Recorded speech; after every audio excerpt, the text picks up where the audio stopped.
এই গাঁয়ের ভাগ্য লক্ষ্মীদেবীর আশীর্বাদে নয়, বরং একজন নিষ্ঠুর অপদেবতার রক্ত দিয়ে লেখা হয়েছিল। এই গ্রামের কেন্দ্র ছিল সাউদা হাভেলি। বাইরে থেকে এটাকে দেখতে সুন্দর হলেও এর ভিতরটা ছিল একটা অভিশপ্ত কবরস্থান। এর প্রত্যেকটা সিন্দুক, প্রত্যেকটা গহনা কালদেবতার অভিশাপের একটি অংশ ছিল। এমন একটা অভিশাপ যার মূল্য দেওয়ার জন্য প্রতি 10 বছর অন্তর পরিবারের সবচেয়ে প্রিয় ছোট বাচ্চাটিকে কালদেবতার হাতে সঁপে দেওয়া হতো। এটা দীর্ঘদিন চলেই আসছিল। এটি ছিল বংশ পরম্পরায় চলে আসা শয়তানের অভিশাপ। আর গল্প সেখান থেকে শুরু হয় যখন ওই অভিশাপ শেষ পর্যায়ে এসে পৌঁছেছিল। শ্রাবণ পূর্ণিমার সেই রাত, সেদিন চাঁদের রং রক্তের মতো লাল ছিল। মনোজ আর গৌরী ঘুমোচ্ছিল, আর ওদের দুজনের মাঝে ওদের 5 বছরের বাচ্চা চিন্টু ফুলের মতো ঘুমোচ্ছিল। কিন্তু ওই রাতে নিস্তব্ধতা ভঙ্গ হতে চলেছিল। ঘরের জানলা হঠাৎ করে জোরে শব্দ করে খুলে যায়, আর সেখান থেকে ঠান্ডা হাওয়ার ঝাপটা আসে, যাতে প্রদীপ নিভে যায় আর ঘরটা পুরনো লাশের গন্ধে ভরে ওঠে।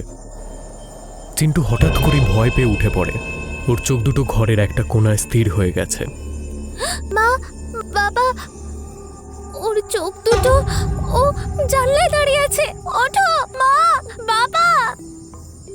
মনোজ, এত বাজে গন্ধ কোথা থেকে বেরোচ্ছে?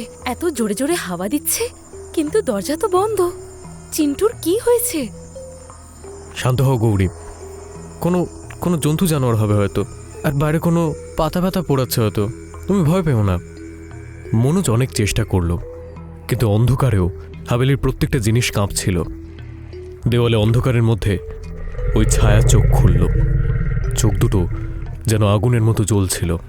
এটা কোনো জন্তু জানোয়ার ছিল না, এটা ছিল ওই অভিশাপের পাহারাদার। হাভেলির পেছনে একটা বটগাছ থেকে একটা অসহ্য ভয়ানক মানুষের চিৎকারের সাথে মানুষ ঘোড়ার একটা মিশ্রিত চিৎকার পাওয়া গেল। এই চিৎকারটা এতটাই জোরালো ছিল যেন মনে হচ্ছিল কেউ ঘরের ভেতরে চিৎকার করছে। মনোজ, সেই আওয়াজটা, এটা কোনো ঘোড়া নয়। ও আমাদের কাছে আসছে। চুপ করো গৌরী, ওকে জাগিও না। মনোজ চিন্টুকে বুকে জড়িয়ে ধরল, যেন ও শয়তানের নজর থেকে ওর সন্তানকে আড়াল করার চেষ্টা করছে। ও জানতো এটা কোনো জন্তু নয়, বরং বহুদিন আগের সেই অভিশাপের পাহারাদার ছিল। আর সেই পাহারাদার প্রথমবারের জন্য এত কাছে এসেছিল।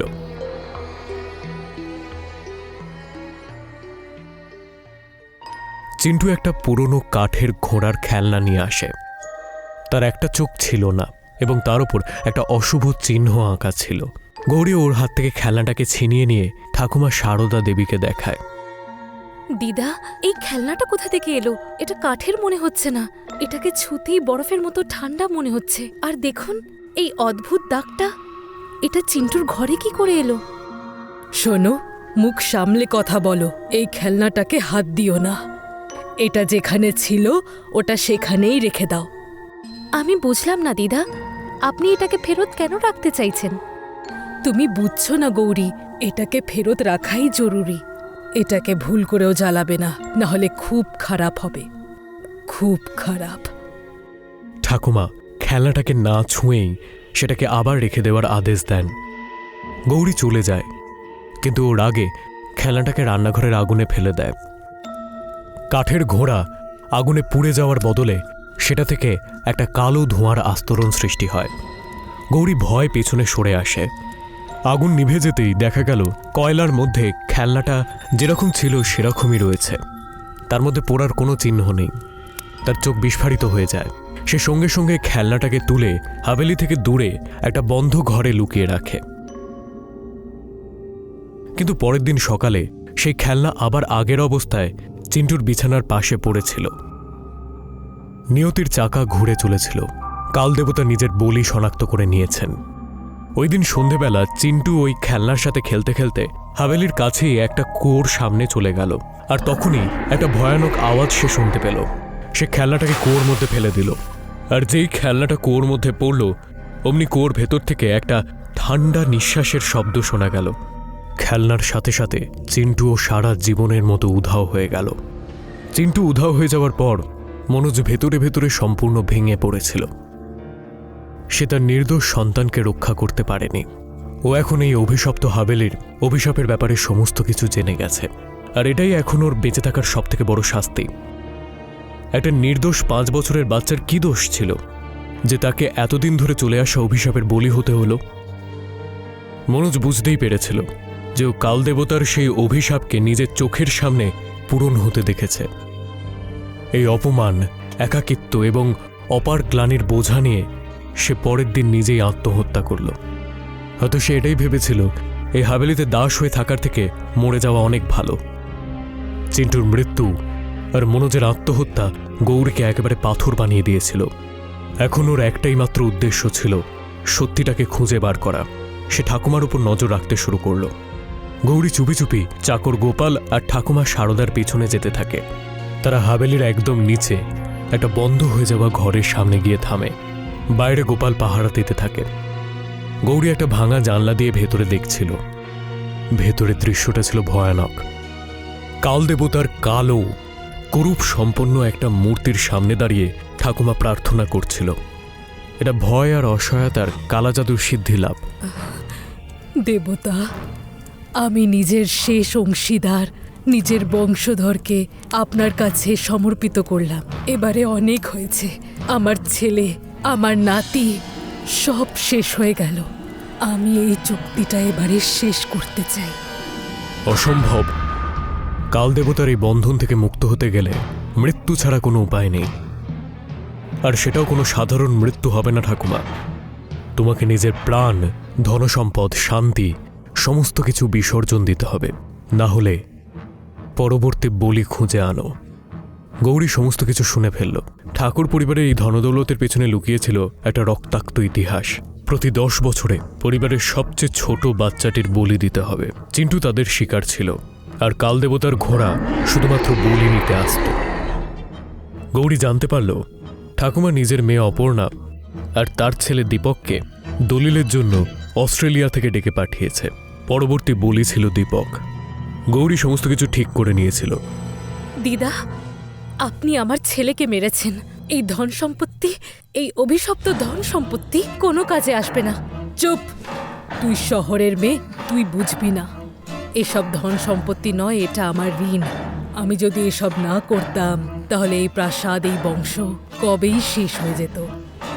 ঠাকুমা রাগে অনুষ্ঠানের জন্য গুপ্ত কক্ষের দিকে দৌড়ে যায়। গৌরী দৌড়ে তার পথ অবরোধ করে দাঁড়ায়। আজ কোনো বলি হবে না দিদা। এই চুক্তি আপনি শেষ করবেন নিজের প্রাণ দিয়ে। গৌরী নিজের পুরো শক্তি দিয়ে গুপ্তকক্ষের দরজা বন্ধ করে দেয়, আর বাইরে থেকে জং ধরা শেকল দিয়ে সেটাকে ভালো করে বন্ধ করে দেয়। ভেতর থেকে ঠাকুমার চিৎকারের শব্দ শোনা যায়। কিছুক্ষণের মধ্যেই চিৎকার আর্তনাদে পরিণত হয়, আর পুরো হাভেলি কাঁপতে শুরু করে। কালদেবতা চুক্তির শর্ত ভাঙার জন্য শাস্তি দেয়। পরের দিন সকালে ঠাকুমা সারদা দেবীকে মৃত অবস্থায় পাওয়া গেল। তার মৃত্যু প্রচণ্ড বীভৎসভাবে হয়েছিল। দলিল দীপক আর অপর্ণার নামে হয়ে গেল। গৌরী সমস্ত কিছু হারিয়েও প্রতিশোধ নেওয়ার ভয়ঙ্কর রাস্তা বেছে নিয়েছিল। প্রতিশোধের আগুনে জ্বলতে জ্বলতে গৌরী ওই সাধক নয়ন সুখের সাথে হাত মেনাল। সেই হাভেলির জন্য তার বাচ্চা এবং স্বামীকে হারিয়েছিল, আর এখন এই সম্পত্তিও তার হাত থেকে বেরিয়ে গেল। কারণ এখনও একজন উত্তরাধিকার বাকি ছিল। সম্পত্তিকে বহাল রাখার জন্য এবং কালদেবতার উপাসনার জন্য একটা নতুন বলি শনাক্ত করা হলো, দীপকের। দীপক, ওই আমার পরের বলি হবে। ওকে চিহ্নিত করো। নয়নসুখ ক্রিয়া সম্পন্ন করে দীপককে বলির জন্য চিহ্নিত করা হয়। হাভেলিতে পুনরায় অদ্ভুত অদ্ভুত ছায়া দেখা যায়। গৌরীর চোখে মুখে শান্তি নয়, এখন ফুটে উঠেছিল নৃশংসতা। কিন্তু কালদেবতার সাথে কোনো প্রতারণা করা চলে না। যে রাতে গৌরী অনুষ্ঠানের জন্য প্রস্তুত হচ্ছিল, তখন অপর্ণা ওর সামনে এলো। বৌদি, আমি একটা কথা বলতে চাই। আমাদের এই প্রাসাদের কোনো দরকার নেই। ভগবান যা দিয়েছে সেটাই যথেষ্ট। আর আমরা ভালোভাবে অস্ট্রেলিয়ায় সেটেলড আছি। এই প্রাসাদের আমরা কি করব? তুমি নিজের স্বামী আর ছেলেকে হারিয়েছ। এই প্রাসাদের মালিক তুমিই হও। আরেকটা কথা বলতে ভুলে গেলাম, যে দীপক আমার আসল ছেলে নয়। আমি সন্তানকে জন্ম দিতে পারিনি, তাই ওকে দত্তক নিয়েছিলাম। কি কি বললে তুমি? গৌরীর মাথায় বাজ পড়ল। কাল দেবতার চুক্তি পরিষ্কার ছিল, বলি শুধুমাত্র রক্তের সম্পর্কের মধ্যেই হবে, না হলে বলি দীপকের নয়, বরং চুক্তিতে সই করা গৌরীর ওপরই সেই অভিশাপ নেমে আসবে। গৌরী দৌড়ে দৌড়ে নয়নসুখের কাছে যায়। এই চুক্তিটাকে ভেঙে দাও বাবা, না হলে আজ আমি আমার প্রাণ হারাবো। এখন অনেক দেরি হয়ে গেছে গৌরী। চুক্তি যদি একবার হয়ে যায় তো কাল দেবতা যে এটা ভেঙেছে তাকেই নেয়। এখন কেউ বাঁচবে না, শুধু রক্ত নেওয়া বাকি আছে। কাল দেবতা ঘোড়ার খটখট আওয়াজের সাথে হাভেলিতে এসে পৌঁছেছিল। গৌরীর ছেলে চিন্টু এবং স্বামী মনোজের আত্মা তাকে ঘিরে ধরেছিল। কাল দেবতা একটা ছায়ার রূপে গৌরীর ওপর আক্রমণ করে। গৌরী ভয়ঙ্করভাবে চিৎকার করে ওঠে, কিন্তু ও কিছুই করতে পারে না। আর শেষ পর্যন্ত সে মারা যায়। তার আত্মাও হাভেলির দাস হয়ে যায়। অপর্ণা কোনো ক্রমে দীপককে নিয়ে সেখান থেকে পালিয়ে যায়। আর হাভেলির বাইরে বাবা নাগেশ্বরের সাথে তার দেখা হয়, যিনি একজন পবিত্র শক্তিশালী তান্ত্রিক ছিলেন। এই শয়তানকে বেঁধে রাখা সমস্ত কিছু পুড়িয়ে ফেলতে হবে। যদি চুক্তি সম্পূর্ণ না হয়ে থাকে তো বন্ধন ছেঁড়া সম্ভব। অপর্ণা এবং নাগেশ্বর গুপ্তকক্ষে পৌঁছয়। নাগেশ্বর মন্ত্র পড়তে শুরু করে। ক্রিয়ার সমস্ত বস্তু, হাড়, কালো সুতো, কাল দেবতার মূর্তি সবকিছুকে একসাথে আগুন ধরিয়ে দেয়, কিন্তু আগুন নিভে যায়। কাল দেবতার শক্তি অনেক বেশি, এর রক্ত চাই। তখনই বাবা নয়নসুখ, যিনি লোভের জন্য এই সমস্ত কাজ করেছিলেন, ওখানে এসে পৌঁছন। তার চোখে অনুশোচনা। আমার পাপ, এই প্রতিশোধ, এটাকে শেষ করতে হবে।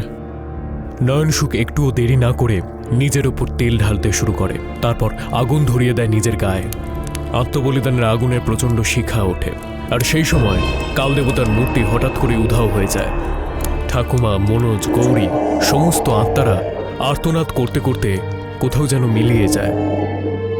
নয়নসুখের অন্তিম বলিদান অপর্ণার দীপককে বাঁচিয়ে নেয়। অপর্ণা হাভেলিটাকে বেঁচে দেয় এবং গ্রাম ছেড়ে চলে যায়। ও ভেবেছিল এখানেই সব শেষ হয়ে গেছে। অপর্ণা নিজের গাড়ি চালাচ্ছে। দীপক পিছনের সিটে বসে রয়েছে। তার চোখে মুখে এখনো ভয়ের ছাপ। এখন সব ঠিক আছে বাবা, এবারে আমরা একটা কোনো অন্য জায়গায় যাব। মা, আমি কি ঘোড়াটাকে নিজের সাথে নিয়ে যেতে পারি? অপর্ণা পিছনে তাকায় এবং দেখে দীপকের হাতে সেই পুরনো কাঠের ঘোড়াটা, যার উপর কাল দেবতার চিহ্ন আঁকা ছিল। সেই খেলনাটা যেটা গুপ্তকক্ষে পোড়ানো হয়নি, ওটা বেঁচে গিয়েছিল। অপর্ণার গলা শুকিয়ে আসছিল। ওরা রতনপুরের সীমানা পার করছিল, কিন্তু ওই হাভেলির অভিশাপ এখনো শেষ হয়নি। দূরে বটগাছের ভেতর থেকে আবার একটা ভয়ানক ঘোড়ার আওয়াজ ভেসে আসে। কাল দেবতার মৃত্যু হয়নি, ও কেবল শান্ত হয়েছিল, কারণ রক্তের বলিদান এখনো বাকি ছিল। আর বলি যে নেবে সেই খেলনা এখন দীপকের হাতে।